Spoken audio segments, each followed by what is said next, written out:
jewe umusista wahaye oya niyo nkweto imeze gutya inkweto se mane ajango nibatisha jango ni kubutera iri kuguru ave mane ingine zo zigezweho reka umva ngoro shaka reka nta reka umeze nkawe ntago ushobora kuza guteka umukobwa usikuna nyemera wabibona urabibona duhuye injira okay uwerega ndakwemera manjira ndakwemera kabisa injira bakugarura nabi raho neza yambia mbere sheri ya mbega we sheri yewe wabaye muzungu wallahi papa sinzi narimo kugaburira ariko nabirenze rwose ese mwana umunsi nari mukumbuye nyine ariko mushazamu kumbwira ngo viyo wawe mwana sinzi ariko ntacyo atwaye none rero tugiye kwitara ntacyo sibyo niba nta kibazo ubundi tuze mani twikorera imiti yose hari ibintu ugiye kwicara harashize igihe sheri harashize igihe rwose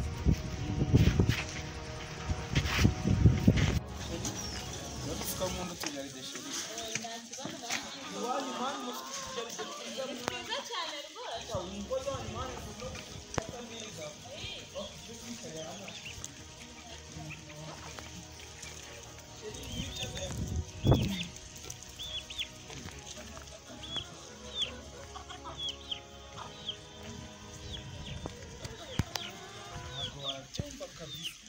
ukuntu umurugo mani bacitse nabi uzikurani nari gukubura bari wambira ngo bankoresha imirimo nabonye sheri nta kintu nakora umva nanjye mbona umuntu arindanga numvaga gukumbuye umutima wanjye nta wundi uri kugera aho kariho sheri cyane munsi uraza kumvuduka ya rero Yesu we fire Oh no.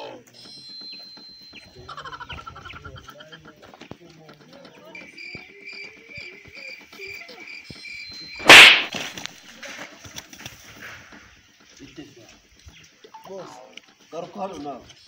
Izinjegera ntabwo naziyamye. ese boss ndingegera boss boss ntabwo wamubabariye papa papa wamubabariye Izinjegera. Boss ari mu cyiciro cyawe. boss oya papa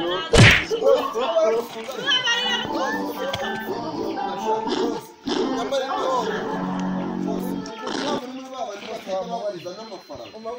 Iyi nkweto imeze nk'umuhoro ubundi. Tegere. Genda sha.